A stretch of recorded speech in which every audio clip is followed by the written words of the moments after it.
હાલે ભાઈ તારું પાકીટ કાલ મારી ગાડીની ડેકીમાં રહી ગયું તું. આ શું પૈસા હજી આની અંદર જ છે? તું મારો ભાઈબંધ હો કે દુશ્મન? સાચો ભાઈબંધ હોય ને યા પાકીટમાંથી પૈસા લઈ લઈએ. હાલે હાલે ભાઈ તારી ગાડીની ચાવી. સારું થયું ભાઈ તું આવતો રહ્યો, મારે ગાડીની જરૂર હતી એમથી. મારે થોડું કામ હતું એટલે હું ગયો તો. અને સાંભળજો, ગાડીમાં પેટ્રોલ નો નાખતો, મેં ફૂલ ટાંકી કરાવી દીધી છે. તું મારો ભાઈબંધ હો કે દુશ્મન? જો મારો પાકો ભાઈબંધ હોય ને તું તો આ ગાડીમાં એક પેટ્રોલનું ટીપું નો રહેવા દે. તું હાલે જા, ફેરવો જા ગાડી, ટાંકી ખાલી થઈ જવી જોઈએ ગાડીની. જા. હાલે ભાઈ તારું ટી શર્ટ હું મારા મામાના છોકરાના લગ્નમાં પહેરવા લઈ ગયો તો ને. સારું ભાઈ તું લઈ આવ્યો, મારે કાલે પહેરવું તું. આ શું હાજે હુરું ટી શર્ટ? તું મારો ભાઈબંધ હો કે દુશ્મન? જો તું મારો પાકો ભાઈબંધ હોત ને તો ટી શર્ટ ફાડીને લઈ આવ્યો હોત.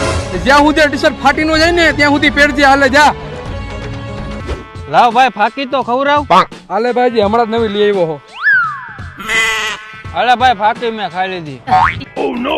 હા શું હજી આની અંદર ફાકી એમ નેમ છે? તે કેટલી ફાકી ખાધી? 2 દાણા. 2 દાણા? તું મારો ભાઈબંધ હો કે દુશ્મન? જો તું મારો પાકો ભાઈબંધ હોત ને તો આ ફાકી આખી ખાઈ ગયો હોત. હાલે ખાઈ જા. દુશ્મન હોય ને દુશ્મન એ બધી વસ્તુ જવા દે, બાકી પાકા ભાઈબંધ હોય ને એ આપણું ધોરું જ કરી નાખે. મારો જીગર જાન લાખો મોએ